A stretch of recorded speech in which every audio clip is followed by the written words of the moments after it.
तो भाई साहब, आप कह रहे थे कि आपने पहले बहुत नशा किया है और जब आपको राजयोग का ज्ञान हुआ, इसके विषय में जाना और मेडिटेशन किया तो आपके सारे नशे छूमंतर हो गए।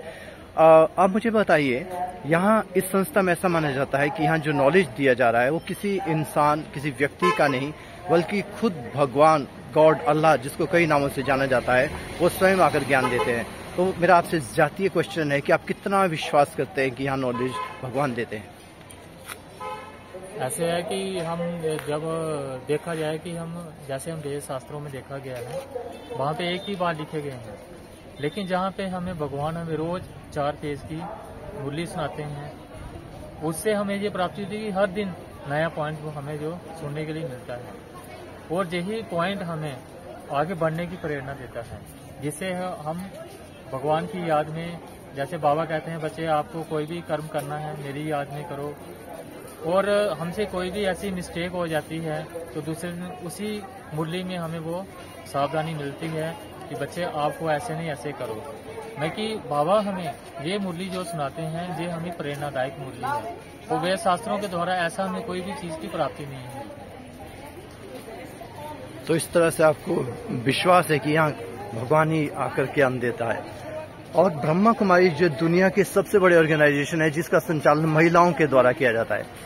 एक तरफ आप समाज में देखते हैं महिलाओं का आज भी इतना डिसरिस्पेक्ट होता है, कई तरह के अपराध महिलाओं से संबंधित होते हैं, लेकिन ऐसा भी मानते हैं कि जो ब्रह्मा कुमारी में है महिलाएं बहुत ज्यादा सुरक्षित है। इसके बारे में कुछ आप कहना चाहें?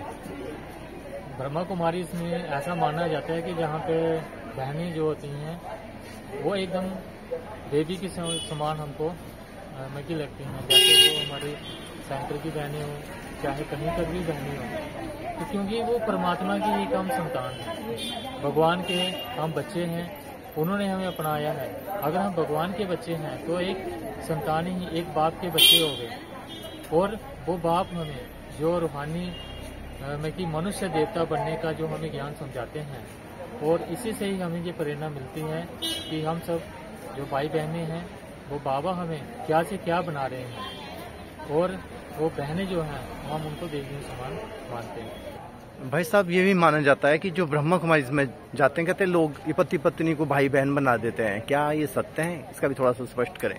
इसमें जो सबकी अपनी अपनी सोच होती है कि हम ये नहीं मानते हैं कि वहाँ पे वो जबरदस्ती किसी को भाई बहन बनाते हैं, लेकिन हम एक प्रार्थना करते हैं, तुम ही हो माता पिता, तुम ही हो बंधु सखा, तुम ही जो खिल सके ना वो फूल हमें तुम्हारे चरणों के लिए। इसमें ये स्पष्ट है, अगर वो सबके पति है या पत्नी है, सभी एक ही प्रार्थना गाते हैं, तुम ही हो माता पिता, तुम ही हो। जब हम उस परमात्मा के बच्चे हैं तो एक ही हैं, तो सब भाई बहन ही ठहरे, मतलब आत्मिक नाते भाई बहन है, आत्मिक नाते भाई बहन ही ठहरे। तो इसके लिए हम ये बताते हैं कि भगवान के बच्चे सब आपस में भाई बहन हैं।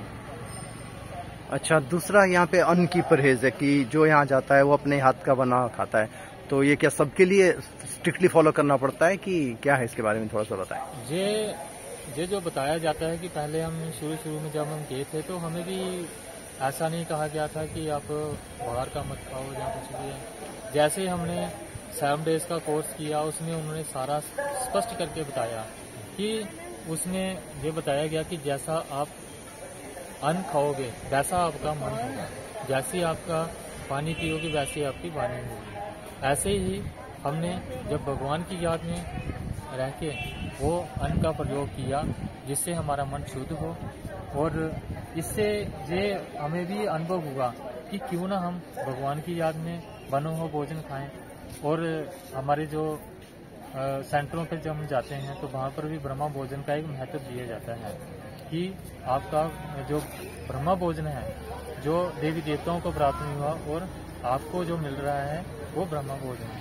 तो इससे हमें ये स्पष्ट होता है कि जो हम भगवान की याद में बनाया हुआ भोजन वो खाते हैं, ऐसे ही हमें मन में शुद्धि भी होती है, और इस सब तरह हमें आगे बढ़ने की प्रेरणा मिलती है, भगवान हमें वो बताते हैं।